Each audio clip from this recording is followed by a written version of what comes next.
The Creators Code, The 6 Essential Skills of Extraordinary Entrepreneurs. Book by Amy Wilkinson.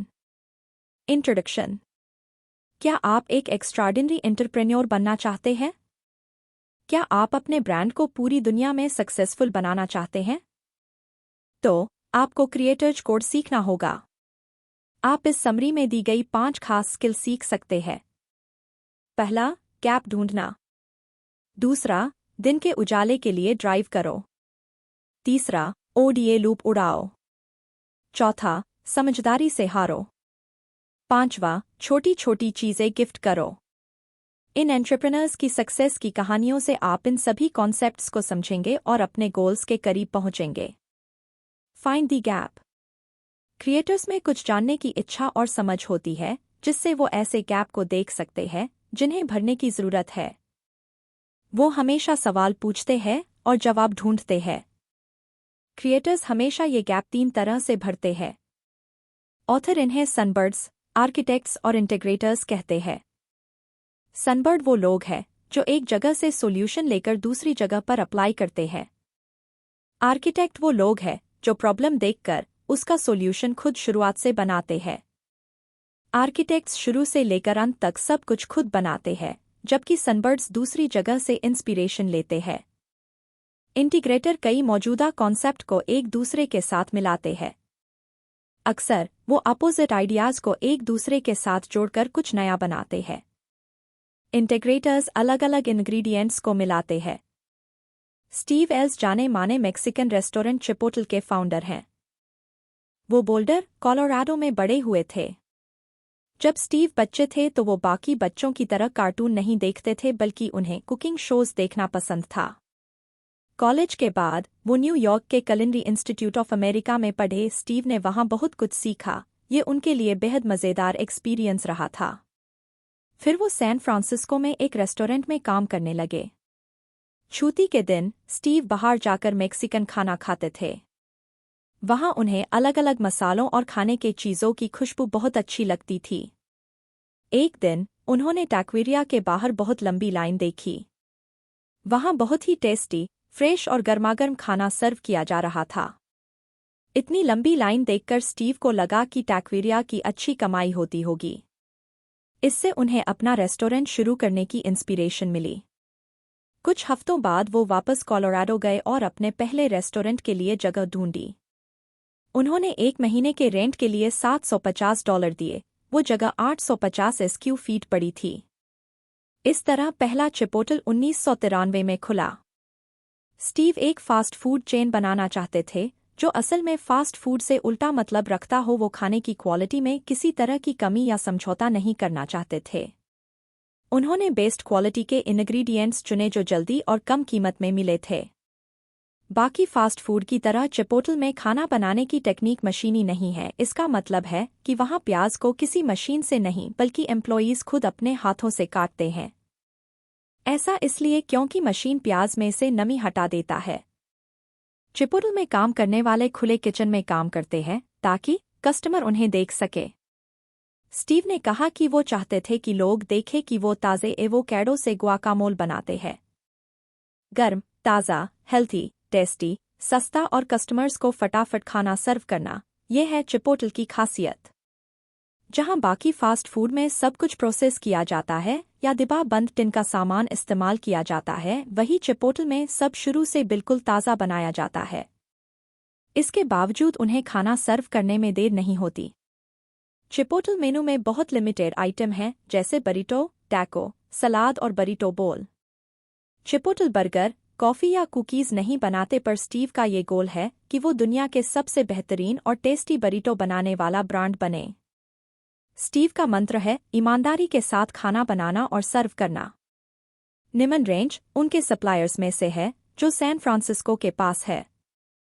निमन range अपने किसी भी जानवर या पौधों पर कोई एंटीबायोटिक, पेस्टिसाइड या ग्रोथ हार्मोन इस्तेमाल नहीं करते। सभी चिकन, पोर्क और बीफ फ्री रेंज है और सभी फल और सब्जियां ऑर्गेनिक है। स्टीव का मानना है कि हेल्थी और हाई क्वालिटी के इंग्रेडिएंट्स सिर्फ अच्छे और हाई एंड रेस्टोरेंट्स को नहीं मिलने चाहिए। वो कहते हैं कि सस्ता और हेल्थी खाना सबको मिलना चाहिए। स्टीव ये भी कहते हैं कि उन्होंने फास्ट फूड रेस्टोरेंट शुरू तो कर लिया था, पर उन्हें फास्ट फूड के रूल्स के बारे में कुछ पता नहीं था।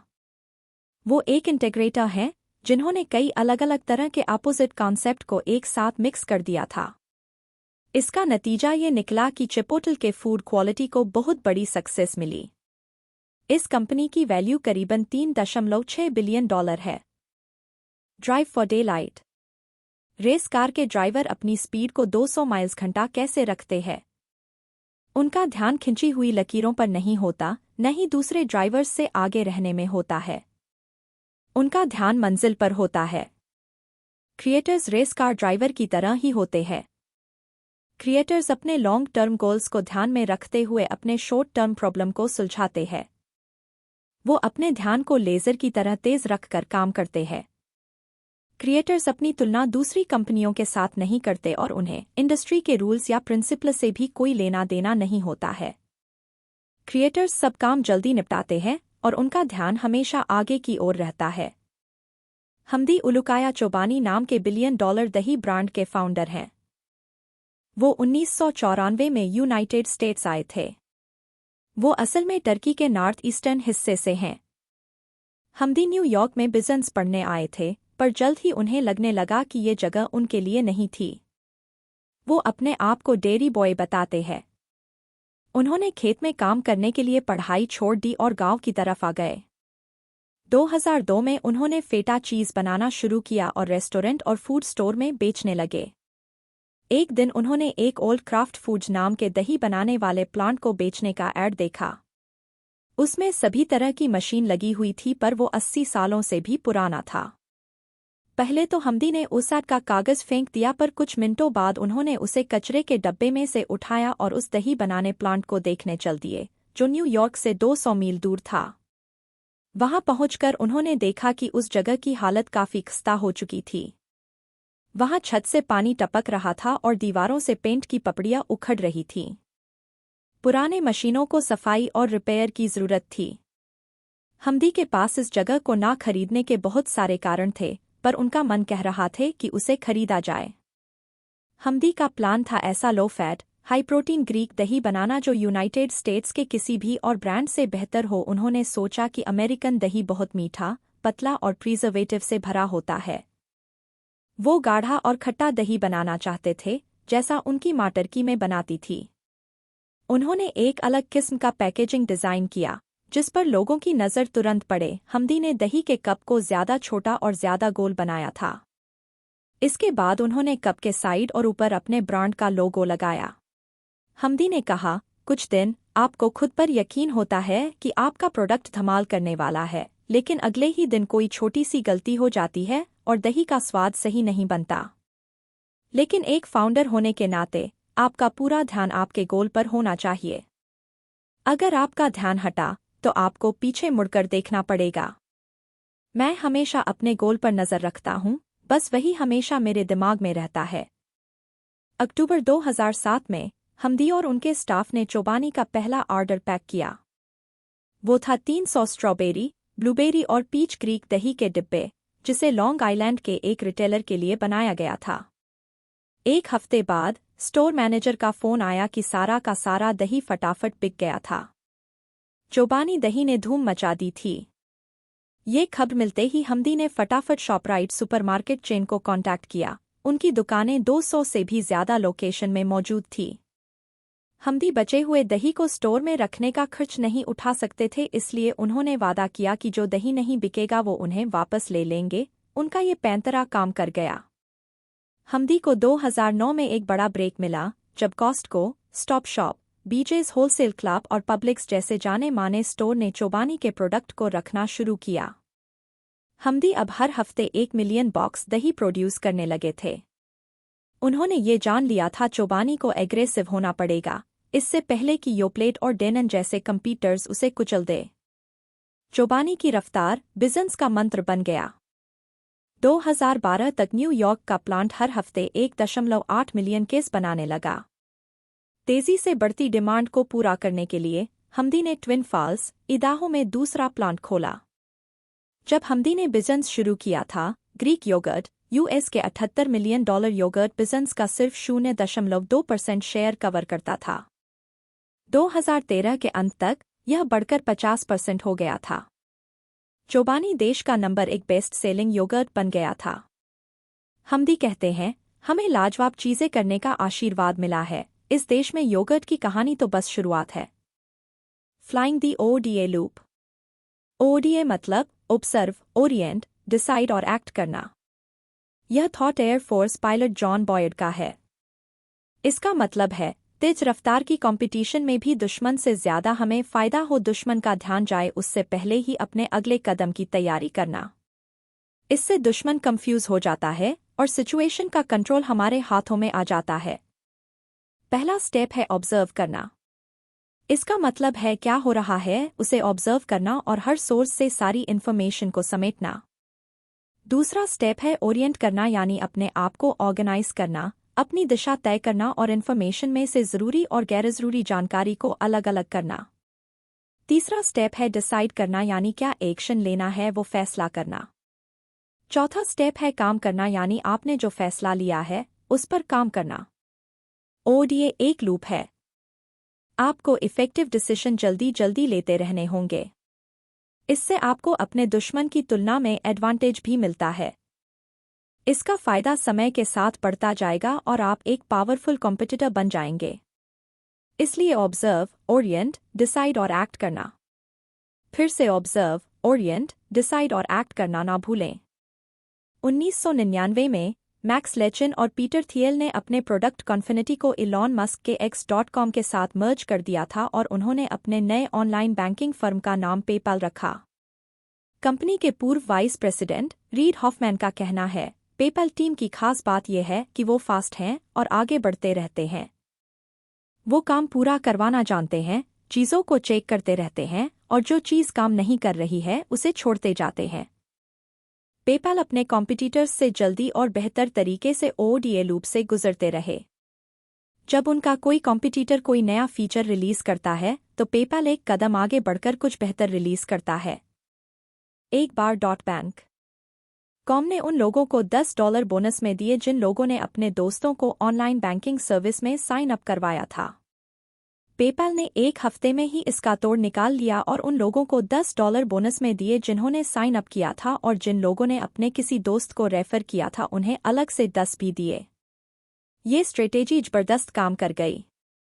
पेपाल के कोफाउंडर पीटर थियल ने महसूस किया कि ईमेल बहुत ही पावरफुल मीडियम बनने वाला है, इसलिए उन्होंने रूल बनाया कि जब कोई पेपाल यूजर किसी ऐसे इंसान को पैसे भेजता है जिसका पेपाल में अकाउंट नहीं है तो उसे ईमेल पर एक लिंक भेजा जाएगा और अपने पैसे निकालने के लिए उसे पहले पेपाल में अपना अकाउंट बनाना होगा। पेपाल यूजर्स किसी को भी पैसे भेज सकते थे, चाहे उसका पेपाल में अकाउंट हो या ना हो, उन्हें बस ईमेल एड्रेस की जरूरत होती थी। इसकी वजह से पेपाल को रोजाना 20,000 नए यूजर्स मिलने लगे थे। उस दौरान ईबे के बायर्स और सेलर्स भी पेपाल इस्तेमाल करने लगे थे। जब कोई सेलर किसी बायर को पेपाल पर साइन अप करने के लिए इनवाइट भेजता था तो उसे $10 बोनस मिलते थे। ये एक बहुत इंपॉर्टेंट डिसीजन साबित हुआ जिसकी वजह से पेपाल की तेजी से ग्रोथ हुई थी। ईबे पेपाल की तेज रफ्तार देखकर चौंक गया था। एक बार एक कस्टमर डिमांड की कि उसके ऑक्शन साइट पर पेपाल का लोगो लगाया जाए। पेपाल को ये एक अच्छा मौका लगा। उन्होंने ईबे के कस्टमर्स के लिए एक खास लोगो बनाया, हम पेपाल स्वीकार करते हैं। ऐसा लग रहा था जैसे पेपाल ईबे का कैश रजिस्टर चला रहा है। क्योंकि पेपाल ने मुश्किल हालातों में ओडीए लूप को फॉलो किया इसलिए वो सक्सेसफुल हुए। पेपाल 2001 में प्रॉफिट कमाने लगा था। .com बबल बर्स्ट के बावजूद भी जुलाई 2002 में ईबे ने आखिरकार पेपाल को $1.5 बिलियन में खरीद लिया। Fail wisely. क्रिएटर्स हारने से डरते नहीं हैं बल्कि वो हार की कदर करते हैं, क्योंकि हार की वजह से ही वो अपनी गलतियों से सीखते हैं। आप जितना ज्यादा हारेंगे उतना ज्यादा सीखेंगे और सही जवाब के करीब पहुंचेंगे। डिजाइन फर्म आइडियो के कोफाउंडर डेविड केली कहते हैं, सिलिकॉन वैली की एक खास बात यह है कि यहाँ हार को सम्मान का दर्जा दिया जाता है। हार के साथ जो सीख मिलती है उसे महत्व दिया जाता है। क्रिएटर्स हार के मामले में खुद से ईमानदार रहने की खूबी डेवलप कर लेते हैं। वो अपनी गलतियों से सीखने के लिए शांत बने रहते हैं और पक्का इरादा बनाए रखते हैं। इलॉन मस्क ने कहा है, आपको अपने दोस्तों से पूछना चाहिए कि वो आपको बताए कि वो क्या देखते हैं। आपको पता चले उससे पहले उन्हें दिख जाता है कि आप गलत कर रहे हैं। क्रिएटर्स अनकंफर्टेबल सिचुएशन में भी कंफर्टेबल होते हैं। वो छोटे छोटे कदम दाव लगाकर अलग अलग मॉडल को ट्राई करते हुए, बदलाव लाते हुए समझदारी से हारते हैं। गहनों की कंपनी स्टेला एंड डॉट की फाउंडर जेसिका हेरिन कहती है, आपको हार को शुरुआत या बीच का दौर समझना चाहिए, ना कि अंत। 2003 में जेसिका डायरेक्ट सेलिंग के अलग अलग तरीकों के बारे में सोच रही थी। कॉर्पोरेट दुनिया में उन्होंने एक सक्सेसफुल करियर बनाया, पर वो उन औरतों के लिए रास्ता खोजना चाहती थी जो अपने तरीके से, अपनी सहूलियत से काम करना चाहती है। एक दिन वो डलास के किसी होटल के लिफ्ट में जा रही थी। जब दरवाज़ा खुला तो मैरी के कॉस्मेटिक्स ब्रांड की कई सेल्सवुमेन अंदर आईं। जब वो सब उनके सेलिंग टिप्स और अचीवमेंट के बारे में बात कर रही थी तो जेसिका को एक पॉजिटिव एनर्जी महसूस हुई। जेसिका को लगा, बस यही चीज़ है। उन्होंने अपना एक बिजनेस शुरू किया, लक्स ज्वेल्स। जेसिका अपनी ज्वेलरी खुद डिज़ाइन करके बनाती थी। उन्होंने अपना वेबसाइट और इनविटेशंस भी खुद बनाए थे। उन्हें सही प्रोडक्ट तक पहुंचने के लिए 100 पार्टी और 100 शोज करने पड़े। इस दौरान जेसिका अपनी गलतियों से सीखती रही। 2004 में जेसिका को एक पार्टनर मिले, ब्लीथ हैरिस, और उन्होंने स्टेला एंड डॉट को बनाया। ये एक हैंडक्राफ्टेड ज्वेलरी की डायरेक्ट सेलिंग कंपनी है। यहाँ सेल्स एजेंट को स्टाइलिस्ट कहा जाता है, जो इंडिपेंडेंट कंसल्टेंट है। ये होम शोज द्वारा या ऑनलाइन के जरिए डायरेक्ट अपना सामान बेचते हैं। स्टेला और डॉट जेसिका और ब्लीथ की दादी के नाम है।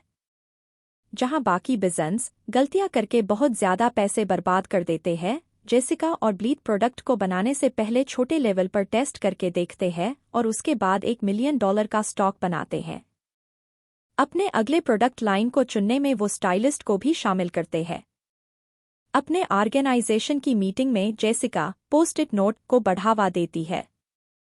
इन पोस्ट इट नोट्स पर पसंद है और छोड़ दे लिखा होता है। स्टाइलिस्ट नेकलेस, ब्रेसलेट, इयरिंग या कैटलॉग कवर पर वोट करने के लिए इनका इस्तेमाल करती है। जिन आइटम्स को सबसे ज्यादा लाइक्स मिलते हैं वही थोक में बनाए जाते हैं। स्टेला एंड डॉट को इंटरनेशनल लेवल पर लॉन्च करते समय भी यही स्ट्रेटेजी अपनाई गई थी। यूनाइटेड किंगडम में फैलने से पहले जेसिका ने इस बात का ध्यान रखा कि इंग्लिश औरतें बहुत रिजर्व होती है। वो खुलकर अपने दोस्तों को ट्रंक शोज के लिए अपने घर नहीं बुलाएंगी। जो जेसिका ने किया वो एक टेस्ट था। उन्होंने यूके में 5 दिनों में 7 ट्रंक शोज किए और वो हिट साबित हुआ। उन्होंने सीखा कि इंग्लिश औरतें ट्रंक शोज कॉन्सेप्ट को खुलकर अपनाने के लिए तैयार थीं। 2011 में स्टेला एंड डॉट को यूरोप में लॉन्च किया गया। यूके, फ्रांस, जर्मनी और आयरलैंड की औरतें अब अपने घरों में स्टेला एंड डॉट के ट्रंक शोज करती हैं। 2013 में स्टेला एंड डॉट की $220 मिलियन से भी ज्यादा सेल हुई थी और ये कंपनी अब भी बढ़ रही है। स्टेला एंड डॉट की स्टाइलिस्ट हर तरह के माहौल से आने वाली औरतें हैं। जेसिका कहती हैं, इस साल हमारा गोल ज्यादा पैसा कमाना नहीं है। मैं अपने बोर्ड से कहती हूँ कि नई चीजें आजमाओ और सीखो ताकि अगले साल और उसके अगले साल हम आज की तुलना में एक बेहतर कंपनी बन सकें। Gift small goods. क्रिएटर्स हमेशा दूसरों की मदद करने के लिए तैयार रहते हैं। वे दयालु होते हैं और किसी भी हद तक मदद करने के लिए तैयार रहते हैं। क्रिएटर्स देने वाले लोग होते हैं। वो रेफरेंस देना, रिज्यूम फॉरवर्ड करना, ऐसे छोटे छोटे काम से पॉजिटिव रिश्ता बनाते हैं। क्रिएटर्स हमेशा दूसरों की मदद करने के तरीके ढूंढते हैं। लोग उनके साथ काम करना चाहे, वो ऐसे इंसान माने जाते हैं। वो भरोसेमंद होते हैं। क्रिएटर्स ऐसे पार्टनर होते हैं जो सबका फायदा करवाते हैं। दूसरों को सक्सेसफुल होने में मदद करके क्रिएटर्स खुद की सक्सेस बेमिसाल बना देते हैं। रॉबर्ट लैंगर दुनिया की सबसे बड़ी बायोमेडिकल इंजीनियरिंग लैब को लीड करते हैं जो मिट में स्थित है। वो ह्यूमन टिश्यू इंजीनियरिंग और कंट्रोल्ड रिलीज ड्रग डिलीवरी में माहिर है। रॉबर्ट 25 कंपनियों के को-फाउंडर है। उन्होंने 800 से ज़्यादा पेटेंट फाइल किए हैं, 1200 से ज़्यादा पेपर पब्लिश किए हैं और 200 से ज़्यादा अवार्ड जीते हैं। फिर भी जब रॉबर्ट से पूछा गया कि उन्हें कौन सी अचीवमेंट पर सबसे ज़्यादा गर्व है, तो उनका जवाब था उनके स्टूडेंट्स। उन्होंने कहा कि उनके स्टूडेंट्स की सक्सेस देखकर उन्हें बहुत संतोष मिलता है। रॉबर्ट ईमेल का जवाब मिनटों में देते हैं। वो पेपर पढ़कर उसका फीडबैक 24 घंटों में दे देते हैं। अपने सभी स्टूडेंट्स के लिए उनके दरवाजे हमेशा खुले होते हैं। वो कभी भी उनकी सलाह ले सकते हैं। रॉबर्ट उनके स्टूडेंट्स को जॉब ढूंढने में और ग्रेजुएट स्कूल में अप्लाई करने में मदद करते हैं। वो प्रोफेसर्स को इंटेलेक्चुअल प्रॉपर्टी अग्रीमेंट पाने में मदद करते हैं। वो वेंचर कैपिटलिस्ट को कटिंग एज विज्ञान के बारे में जानकारी देते हैं। वो गवर्नमेंट ऑफिशियल्स को साइंटिफिक रिसर्च कैसे बढ़ाना है, उसकी सलाह देते हैं। पहला पेटेंट मिलने से पहले रॉबर्ट काफ़ी बार रिजेक्ट हुए थे, पर जब उनका करियर चल पड़ा, वो हमेशा अपने पुराने साथियों और स्टूडेंट्स के साथ काम करते रहे। 1980 में रॉबर्ट ने एली लिली को अपने पहले कंट्रोल रिलीज ड्रग टेक्नोलॉजी का लाइसेंस दिया, पर इस बड़ी फार्मास्यूटिकल कंपनी ने उस पर ध्यान नहीं दिया। रॉबर्ट ने अपना पेटेंट वापस पाने के लिए बहुत लड़ाई लड़ी। उन्होंने अपना पहला स्टार्टअप एंजाइटेक अपने पुराने मिड के साथी एलेक्स क्लिबानोव के साथ शुरू किया। बाद में इस कंपनी का नाम एल्केम्स रखा गया। आज एल्केम्स ऐसे माइक्रोस्फीयर बनाती है जो स्किज़ोफ्रेनिया, डायबिटीज, शराब की लत और कई बीमारियों के इलाज के लिए दवाइयां डिलीवर करती है। उसी समय के दौरान नोवा फार्मास्यूटिकल ने एक लाइसेंसिंग प्रोजेक्ट के लिए रॉबर्ट को कॉन्टैक्ट किया। उन्होंने इसमें हेनरी ब्रेम को शामिल करने का सुझाव दिया, जो जॉन्स हॉपकिंस में न्यूरोसर्जन है। हेनरी ब्रेन ट्यूमर को निकालने में अपनी खासियत की वजह से जाने जाते थे। इस पार्टनरशिप का नतीजा है ग्लियाडल वेफर। ये एक पॉलीमर डिस्क है जो कीमोथेरेपी को उसी जगह ले जाता है जहां ब्रेन से ट्यूमर निकला गया हो। ग्लियाडल वेफर ट्यूमर वाली जगह पर ही ड्रग्स रिलीज करता है, जबकि बाकी ट्रीटमेंट हेल्थी सेल्स पर भी असर करते हैं। इस सक्सेसफुल प्रोडक्ट की वजह से $12 बिलियन की कंपनी बनी। तब से रॉबर्ट अपने स्टूडेंट्स के रिसर्च का इस्तेमाल करते हैं, जो उन्हें सही प्रोडक्ट बनाने में मदद करते हैं। रॉबर्ट के 250 से भी ज़्यादा स्टूडेंट बड़े फार्मास्यूटिकल कंपनी के लीडर बने। इसी दौरान 200 से भी ज़्यादा ने खुद के लैब बनाए। रॉबर्ट के एक स्टूडेंट का कहना है, आइडिया रॉबर्ट का हो या किसी और का, श्रेय किसको जाता है, उन्हें उसकी चिंता नहीं है। हम सिर्फ ऐसा प्रोडक्ट बनाने पर फोकस करते हैं जो इंसान की तकलीफ को दूर कर सके। कंक्लूजन: एक एक्स्ट्राऑर्डिनरी एंटरप्रेन्योर बनने के लिए आपने 5 ज़रूरी स्किल्स सीखे। पहला, गैप ढूंढना। क्रिएटर्स सवाल पूछते हैं और जानते हैं कि क्या भरने की ज़रूरत है। वो सनबर्ड्स, आर्किटेक्ट्स या इंटीग्रेटर्स हो सकते हैं। सनबर्ड्स एक जगह की टेक्निक को दूसरी जगह पर अप्लाई करते हैं। आर्किटेक्ट्स शुरुआत से सॉल्यूशन बनाते हैं, जबकि इंटीग्रेटर्स कई अलग अलग मौजूदा एलिमेंट्स को मिलाते हैं। स्टीव एल्स चिपोटल के फाउंडर है। उन्होंने फास्ट फूड के क्विक, सस्ता और इफेक्टिव स्ट्रेटेजी को हाई क्वालिटी इंग्रेडिएंट्स और मशीनों की जगह हाथ से खाना बनाने की टेक्निक को साथ मिलाया और नतीजे में पाया सबसे बेहतरीन मेक्सिकन खाना जो कस्टमर्स को बेहद पसंद है। दूसरा है, क्रिएटर्स को हराने की या इंडस्ट्री के तौर तरीके की चिंता नहीं होती। वो छोटे छोटे गोल्स को पूरा करते हुए आगे बढ़ते हैं, पर नज़र उनकी लॉन्ग टर्म गोल्स पर ही होती है। हमदी उलुकाया ने बढ़ती डिमांड के हिसाब से चोबानी की रफ्तार को बरकरार रखा। उन्होंने अपना प्रोडक्शन बढ़ाया ताकि योगर्ट बनाने वाली बड़ी कंपनियां उन्हें कुचल ना सके। तीसरा है, ओडीए लूप। क्रिएटर्स लगातार ऑब्जर्व, ओरिएंट, डिसाइड और एक्ट करते हैं। इस वजह से उन्हें मुश्किल दौर में भी फायदा होता है। क्रिएटर्स ऑब्जर्व करके जानकारी निकालते हैं। वो जान लेते हैं कि उन्हें किस दिशा में जाना है। वो मौजूदा ऑप्शन में से डिसाइड करते हैं कि क्या चुनना चाहिए और इसके बाद वो तेज़ी से काम करते हैं और बेस्ट सोल्यूशन अप्लाई करते हैं। पेपल ने ओडीए लूप को बार बार अपनाया। जब कॉम्पिटिटर कुछ नया लॉन्च करते थे तो पेपल फटाफट कुछ बेहतर लॉन्च कर देता था। ओडीए की वजह से पेपल तेज़ी से बदलते माहौल में भी कामयाब रहा है। चौथा है, समझदारी से हारो। क्रिएटर्स हारने से नहीं डरते। हालांकि वो हार का स्वागत करते हैं क्योंकि उन गलतियों से वो सीखते हैं। जेसिका हेरिन, जो स्टेला एंड डॉट की को-फाउंडर है, इस बात पर यकीन करती है कि हार को शुरुआत या बीच का समय समझना चाहिए, अंत कभी नहीं। वो अपने प्रोडक्ट के सैंपल पर वोटिंग करवाती है, ये चुनने के लिए कि कौन सा प्रोडक्ट थोक में बनाया जाए। जेसिका ने ये जानने के लिए कि यूरोपियन देशों में ट्रंक शोज चलेंगे या नहीं, कुछ लोगों के साथ इसका सैंपल टेस्ट किया। वो अपने बोर्ड से कहती है कि एक्सपेरिमेंट करते रहने से हम बेहतर बन सकते हैं। 5वां है, छोटी छोटी चीजें गिफ्ट में दे। क्रिएटर्स देने वाले और मदद करने वाले होते हैं। वो किसी भी जरूरतमंद की मदद करते हैं। वो एक मिसाल है कि एक छोटी मदद बहुत लंबा असर कर सकती है।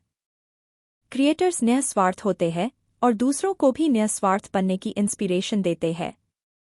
रॉबर्ट लैंगर एक बहुत कामयाब और सम्मानित केमिकल इंजीनियर है। वो 25 कंपनियों के को-फाउंडर है और 800 पेटेंट के मालिक भी। वो ये सब अचीव कर सके क्योंकि वो हमेशा अपने स्टूडेंट्स, प्रोफेसर्स, वेंचर कैपिटलिस्ट और पॉलिटिशियन की मदद करने के लिए तैयार रहते थे। रॉबर्ट हमेशा अपनी रिसर्च को किसी के साथ शेयर करना पसंद करते थे। उनकी इस उदारता की वजह से उन्हें एक सक्सेसफुल करियर का आशीर्वाद मिला था। तो अब आप वो 5 ज़रूरी स्किल्स जानते हैं जो एक एक्स्ट्राऑर्डिनरी एंटरप्रेन्योर बनने के लिए ज़रूरी है। हमें आशा है कि आप इन्हें अप्लाई करके एक क्रिएटर बनेंगे। आप में वो एबिलिटी है, यही सही समय भी है, इसलिए अपने आप को और अपने बिजनेस को एक नए लेवल पर ले जाए।